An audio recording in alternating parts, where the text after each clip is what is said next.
Ce Zelda est le plus détesté de la franchise. Non seulement c'est le seul en vue de côté si on oublie l'inoubliable, mais surtout il expérimente de nombreuses mécaniques juste bizarres pour un Zelda comme les points d'XP ou les combats aléatoires directement sortis d'un Final Fantasy random. Et soyons honnêtes, ce jeu est incroyablement difficile. Pour avoir tenté l'expérience moi-même, ce jeu ne veut pas que vous le finissiez. Entre des ennemis quasiment intuables, des donjons débilement labyrinthiques ou des projectiles plus insistants qu'un fan d'Undertale, Alors, me revoilà assez vite. on est en face d'un vrai challenge, représentatif d'une époque où la difficulté des jeux était boostée de ouf pour augmenter leur durée de vie et justifier leur prix, j'imagine. Et pourtant, quelques joueurs ont vu dans ce calvaire un autre objectif, obtenir le record de celui qui le finirait le plus vite, peu importe la manière. Dans cette compétition sont nés les plus beaux moments sur le jeu et c'est ça que je veux vous raconter aujourd'hui. Vous l'aurez compris, on va parler du speedrun Any% de Zelda 2 et croyez-moi, vous n'êtes pas prêts pour ce qui va suivre. Let's go.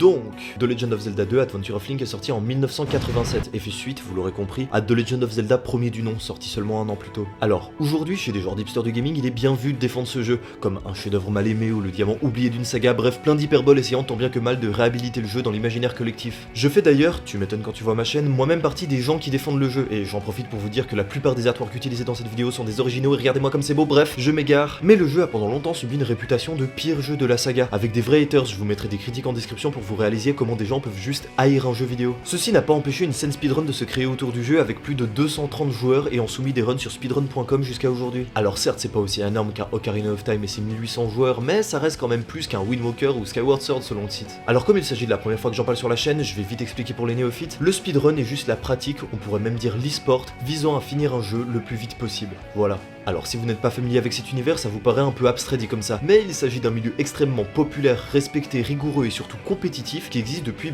toute l'histoire du jeu vidéo en fait. On pourrait même dire que le speedrun est l'héritier spirituel des fameux high scores des bornes d'arcade. Notez que j'utilise principalement le site speedrun.com pour cette vidéo, le site montre les meilleurs temps de chaque joueur mais ne tient pas compte des milliers d'améliorations qu'un joueur a pu faire pour en arriver là. Cette vidéo sert donc plus d'introduction au speedrun de Zelda 2 qu'une histoire précise run par run à la Summoning Salt. Mais bref, revenons à Zelda. Dans une découverte normale du jeu, pour un joueur comme vous et moi, Link doit finir 6 donjons, combattre Dark Link et gagner. Ça paraît facile dit comme ça, mais en pratique ça ne l'est pas du tout. Le speedrun lui consiste à juste récupérer le marteau, quelques techniques par-ci par-là, des réserves de magie pour le donjon final, les gants dans un des donjons, avant d'aller affronter le boss final dans le Great Palace. On ne finit donc vraiment qu'un seul donjon, les autres étapes étant juste pour se renforcer et arriver jusqu'à Dark Link. Le speedrun de Zelda 2 a probablement existé depuis l'existence du jeu, mais la première vraie run qu'on peut trouver sur YouTube date d'il y a 15 ans, 1h05 par un certain Christian Emanuelson, et avant de continuer je pense qu'il est temps d'expliquer combien ce jeu est cassé, ce qui nous permettra de comprendre comment un jeu qui a pris des dizaines d'heures à finir pour certains peut être fini en 1 heure, voire même vous le verrez, en quelques minutes seulement.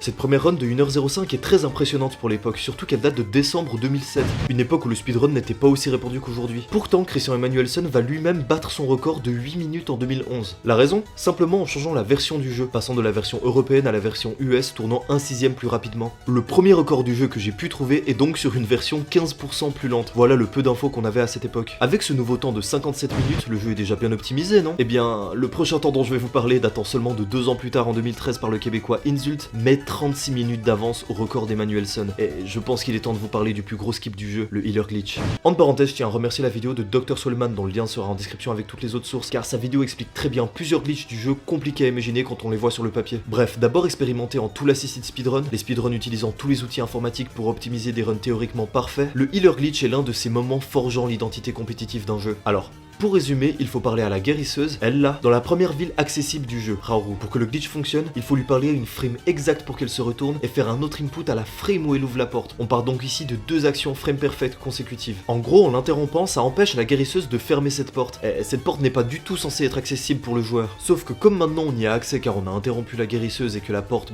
elle est censée mener nulle part mais elle est ouverte, le jeu va lui donner une valeur par défaut, 0,0, ce qui va nous amener à Glitch Town, un endroit qui existe sur la mémoire mais qui n'existe pas dans le jeu, donc pas dans l'aventure de Link. C'est comme une ville fantôme sur la cartouche en gros. Et après, si on quitte Glitch Town depuis la droite, ça va directement nous téléporter tout au sud-ouest de l'île, où on n'est pas du tout censés avoir accès à ce moment-là du jeu, et ça nous permet d'obtenir l'objet du marteau très tôt dans l'aventure, ce qui permet d'ouvrir plein de passages dans l'Overworld, la carte principale du jeu. Donc voilà pour ce premier glitch majeur qui permit à Insult d'obtenir un 21-44, un très bon temps mais qui fut moins d'un an plus tard remplacé par un important membre de la communauté, PressJPolk, avec un 18 minutes 57 secondes, étant simplement un run plus optimisé avec moins de rencontres d'ennemis et une maîtrise généralement supérieure. Je pense qu'il est temps de vous parler de deux acteurs majeurs du speedrun de Zelda 2, les runners Slackenator et Frosted Pierce, tous deux ayant contribué en l'espace de quelques années à drastiquement baisser ce temps déjà débilement bas. Premièrement, en jouant sur la valeur des positions de Link dans le jeu, il est possible de sortir d'un sous-niveau 2D par son entrée et tout de même faire croire au jeu qu'on l'a traversé. Ça s'appelle le Sever Sphere Feed Glitch et c'est très utile notamment pour passer le pont ultra difficile à côté de Death Mountain pour accéder au marteau, un pont rempli de bulles tueuses et d'ennemis plus résistants que des Yankee Apple. Je suis venu hier soir vers 22h. Mais ce n'est pas la seule trouvaille démocratisée par Slackenator lorsqu'il était à la recherche d'un sub 16, soit un temps plus bas que 16 minutes. Dans Zelda 2, certains ennemis ont une fâcheuse tendance à vous bloquer si vous ne les éliminez pas. Leur vitesse agit de façon similaire à la vôtre pour que même en sautant de toutes vos forces pour leur passer derrière, ils vous infligent des dégâts vous renvoyant devant eux. En fait, ils réagissent littéralement en fonction des inputs que vous faites sur la manette, rendant impossible de skip certains ennemis même avec des frames d'invulnérabilité. J'ai le droit de vivre un peu. Les frames d'invulnérabilité, autrement appelés iframes, sont les quelques secondes où vous donnez ou prenez des dégâts. Vous savez, dans les vieux jeux, ce moment où le personnage ou le boss clignote et qu'on peut pas juste enchaîner les hits. Dans Zelda 2, il y a la même chose. Pendant quelques secondes, les hitbox de Link ou des ennemis disparaissent lorsqu'ils sont touchés. Eh bien, Slackenator a eu la brillante idée de se dire, bah si les ennemis bougent en fonction de mes actions et que si je les touche, j'ai quelques secondes où ils sont inoffensifs, je n'ai qu'à les toucher et rien faire, ça s'appelle le neutral jumping. En gros, quand Link saute dans le jeu, il a une vitesse aérienne de base, donc si pendant le saut, on appuie sur aucune direction, l'ennemi va juste ne pas s'adapter, donc ne pas reculer et laisser Link passer derrière lui pendant ses iframes, comme ça Link ne prend même pas le dégât. Ce trick permet non seulement de gagner un peu de temps, mais surtout de garder beaucoup de vie le long de la run, ce qui n'est pas de refus vu encore une fois la difficulté du jeu. Après, soyons honnêtes, effectuer des dizaines de fois ce trick parfaitement au cours d'un seul run, c'est juste inimaginable en termes de concentration et d'exécution. Moi-même, en l'essayant pour cette vidéo, j'étais pas du tout consistant et je vous parle même pas du healer glitch qui m'a pris des dizaines de minutes à réussir seulement une seule fois. D'ailleurs, abonnez-vous à la chaîne et allez voir mes autres vidéos, ça me permet de continuer à faire du contenu et espérer être plus régulier un jour. Bref, sachez que ces trois glitches dont je viens de vous parler, le healer glitch, le Sever Sphere Feed glitch et le neutral jumping, tous si compliqués, exigeants, etc., apparaissent tous en moins d'une minute de run pour que vous compreniez à quel point c'est juste fou en fait. Et croyez-moi, c'est pas fini.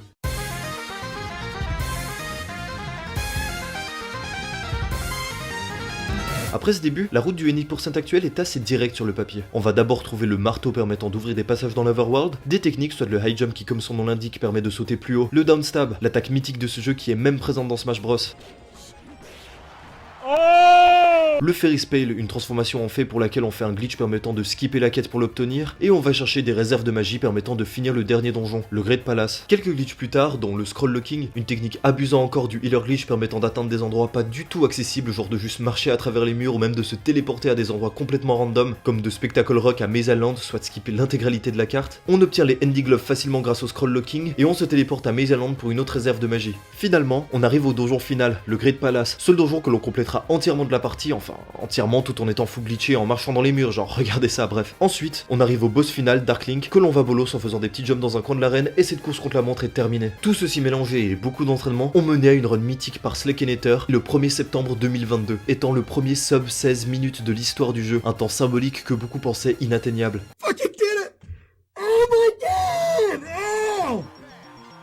Oh my god, no way! Pourtant ceci n'a pas arrêté les runners, bien au contraire, puisque le record du monde actuel tenu par Dodd est à 14 minutes 27, soit plus de 2 minutes de moins que le sub 16 mythique, et arrivé seulement 2 mois et demi plus tard. Ce gigantesque time save se doit notamment à un glitch permettant de presque skip la grotte du marteau, et de ramasser au passage directement une réserve magique que Slackenator allait chercher à 10 minutes de run. C'est ainsi qu'on arrive à un record de 14 minutes, pour un jeu supposé durer au moins 11 heures selon le site How Long to Beat, et dont le premier record compétitif était de 1h05, le record actuel équivalent à 20% de la durée de ce premier record. On peut dire que la scène compétitive de Zelda 2 a bien évolué en 15 ans, et je pense que cette histoire méritait d'être racontée.